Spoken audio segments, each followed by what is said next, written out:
নমস্কার, আমি তপন। আপনারা দেখছেন সবুজ সাথী। আজকে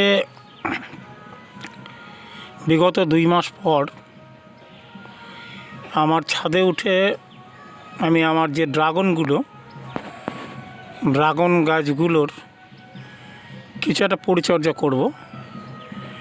এবং পরিচর্যা বলতে দেখুন, এইখানে এই গাছটার টবটাই প্রচুর পরিমাণে উদ্বৃত্ত শাখা আছে, যে শাখাগুলোর কোনো কাজ নেই। সেই শাখাগুলোকে কেটে বাদ দিয়ে ঠিক এইভাবে আমি এই গাছের টবগুলোকে পরিষ্কার করে দেবো। যখন দেখুন নতুন এখন শাখা বেরোচ্ছে, সেই শাখাগুলো যেটাই আছে সেগুলোকে রেখে পুরনো যেগুলো দেখা যাচ্ছে সেখান থেকে শাখা বেরোবে না বা পরবর্তীকালে ওই শাখায় আর ফল আসবে না, সেইখান থেকে আমি কেটে ফেলব। যেমন এইখানে দেখুন অনেকগুলো শাখা আছে, যেগুলো তার মধ্যে যেমন এই শাখাটি একটা, এটা একটা, এগুলো, তারপরে এর মধ্যে থেকে কিছু, এটা একটা, এগুলো আমি কেটে দেবো। কেটে দিয়ে আবার এইগুলোকে খানিকটা খুঁচিয়ে দিয়ে মাটিগুলোকে, আগাছাগুলোকে আপনার ফেলে দিয়ে তারপরে আবার নতুনভাবে এখানে গোবর সার বা কোনো আমার যে জৈব সার আছে সেইগুলো এই গোড়ায় দিয়ে দেবো আস্তে আস্তে। আর আমি সেই পরিচর্যাগুলোকে আপনাদের সামনে তুলে ধরার জন্য আজকের এই ভিডিও। আমি বিগত 2 মাস থেকে প্রায় বেড রেস্টে আছি ডাক্তারদের কথা মতো, যার জন্য আমি আর ভিডিও করতে বা কোনো এবার নতুন কোনো যে শীতের গাছ সেগুলো আমি লাগিয়ে উঠতে পারিনি, যার জন্য আমি ভিডিও বন্ধ ছিল। আজকে খুব কষ্ট করে ছাদে উঠে এসে এই ড্রাগনগুলোর শাখা কেটে কিভাবে আমি একে পরিষ্কার করে আবার আপনাদের নতুনভাবে দেখাবো। দেখুন এখানে শাখাগুলোকে কেটে ফেলার মূল কারণ হচ্ছে, যেমন আমি দেখানোর চেষ্টা করছি, বোঝা যাবে কিনা আমি জানি না, এই যে এই শাখাটিতে কোনো দিনই আর ফল হবে না বা এই শাখা থেকে নতুন ধরনের কোনো শাখা বেরোনোর সম্ভাবনাও নেই, যার জন্য ওকে কেটে ফেলাটাই সবথেকে ভালো। দেখুন যে শাখাগুলো থেকে নতুন সব গাছ বেরিয়ে আসছে সেইগুলোকে রেখে দেবো। কিছু শিকড় বেরিয়ে গেছে, সেই শিকড়গুলোকে ছেটে দেবো, দিয়ে এই গাছগুলোকে আমি আজকে পরিষ্কার করার জন্য ছাদে উঠে এসেছি। তো দেখি কত দূর করতে পারি। এই যে আমি আগে পরিষ্কার করার আগে আপনাদের একটু দেখিয়ে দিই গাছগুলোকে। এইগুলো হচ্ছে পরিষ্কার করার আগে, পরিষ্কার করে আবার আপনাদের আমি দেখাবো।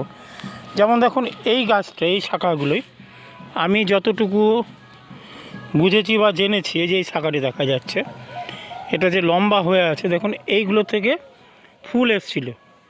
অতএব এই শাখাটাকে না কেটে যদি আমি রেখে দিই, দেখুন পরবর্তীকালে এই যে জায়গাগুলো দেখা যাচ্ছে এইগুলো থেকে ফুল আসতে পারে, বা এই যে এই শেকড়গুলো আছে এখান থেকে, ওর নিচ থেকেও অনেক সময় নতুন শাখা বেরিয়ে আসতে পারে, যার জন্যে এগুলো হচ্ছে মাদার বলা যেতে পারে। যেমন এইগুলোতে ড্রাগন হয়েছিল, এগুলোতে রেখে দিলে আবার এইখান থেকে ফুল বেরিয়ে আবার নতুনভাবে হওয়ার সম্ভাবনা, যার জন্য যেগুলো ড্রাগন হয়েছিল সেইগুলোকে, সবগুলো নয়, যেগুলো দেখা যাচ্ছে রোগমুক্ত বা সুস্বাস্থ্য হয়ে আছে, যার স্বাস্থ্য ভালো আছে, সেই রকম শাখাগুলোকে রেখে রুগ্ন বা যেগুলো অকেজো শাখা সেগুলোকে আমি ছেঁটে ফেলবো। এই জন্যেই আজকের এই ভিডিওটি করা। সঙ্গে আর ওই যে মাটিগুলোর আগাছা আগাছাগুলোকে তুলে ফেলে সেখানে আবার নতুনভাবে কিছু গোবর সার মিশিয়ে আমি এই শাখাতে, এই টবগুলোতে দিয়ে দেবো। দেখুন নতুন অনেক শাখা বেরিয়ে এসছে, যেগুলো থেকেই আবার নতুনভাবে ফুল বেরোবে, যার জন্য পুরনো যে অকেজো শাখাগুলো সেইগুলোকে কেটে দেওয়া অবশ্যই প্রয়োজন। যেমন দেখুন আমি ওখানে যেমন বললাম যে পুরনো শাখা থেকে গাছ বেরোতে পারে। দেখুন এইটাই ফল হয়েছিল, এই ফলটার এর থেকে দেখুন আবার নতুন শাখাও বেরোচ্ছে। এই যে দেখুন ছোট্ট করে বেরো এসছে, এই শাখাটি আস্তে আস্তে আবার বড় হবে এবং সেখান থেকে আবার নতুন ধরনের ফল আমরা পেতে পারি। তাহলে এই গেল গাছগুলোকে পরিষ্কার করার আগে। এরপরে আবার দেখাবো এই গাছগুলোকে পরিষ্কার করা। এরপরে দেখুন আমার টব বা আমার যে ড্রাগন গাছ, তার সেই রকম পরিস্থিতি হয়েছে। দেখুন পুরো ফাঁকা করে দিয়েছি। এবার এর পরবর্তীকালে আমি গাছ থেকে, গাছের টবগুলো থেকে কিছু মাটি তুলে নেব। মাটি তুলে নিয়ে সেখানে জৈব সার এবং কিছু গোবর সার, অল্প পরিমাণ এমনি মাটি, নতুন মাটি দিয়ে আমি আবার এই টবে ভরিয়ে দেবো। এবার তো এদের পরিচর্যা আমি করতেই পেরেছিলাম না, কিন্তু আজকে অনেক কষ্ট করে উঠে এসে এগুলো কাটিং করে এখন দেখুন নতুন শাখা প্রচুর পরিমাণে বেরিয়েছে। এদের জায়গা করে দিতে হবে ওপরে ওঠার জন্য, যার জন্যেই কিছু ভালো কিছু খারাপ এগুলো কাটিং করে আমি ফেলে দিলাম। এতে জানি না আমার এই গাছগুলোর উপকার হবে না অপকার হবে, এটাই দেখার বিষয়। এর আগে আমি কাটিং করেছিলাম, তবে এতগুলো কাটিং করিনি। অবশ্য তখন টবের সংখ্যাও কম ছিল। এখন আমার 5টি টব, তখন 1টি টবে ছিল, যার জন্যে আমি ভয়ে ভয়েই কাটলাম।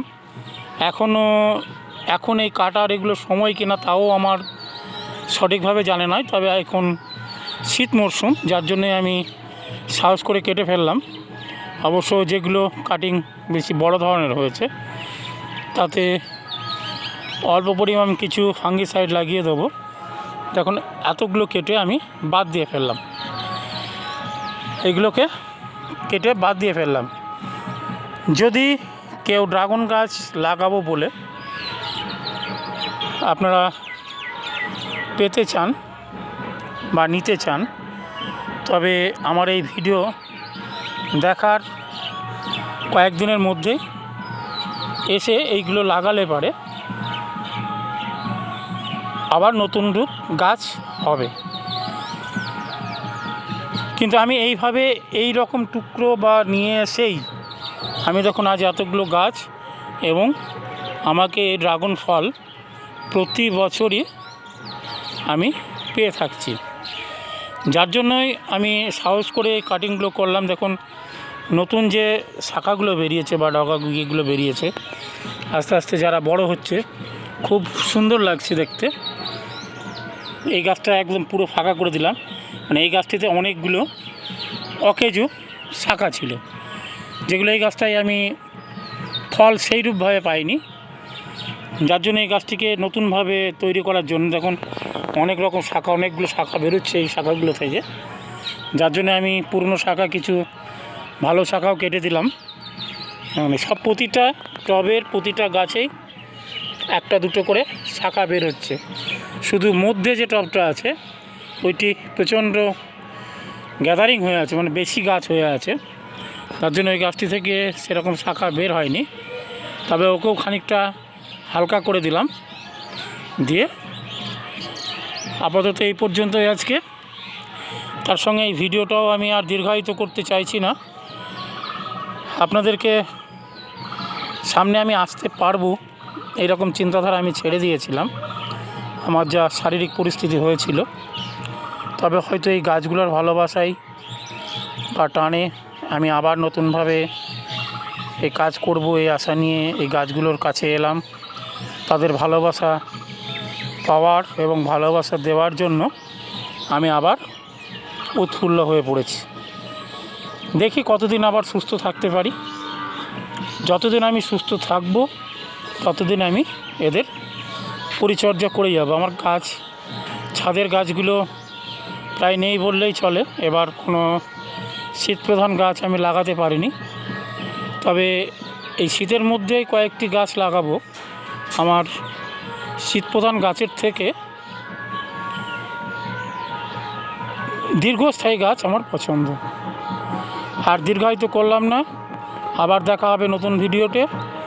নমস্কার, ভালো থাকবেন, সুখে থাকবেন।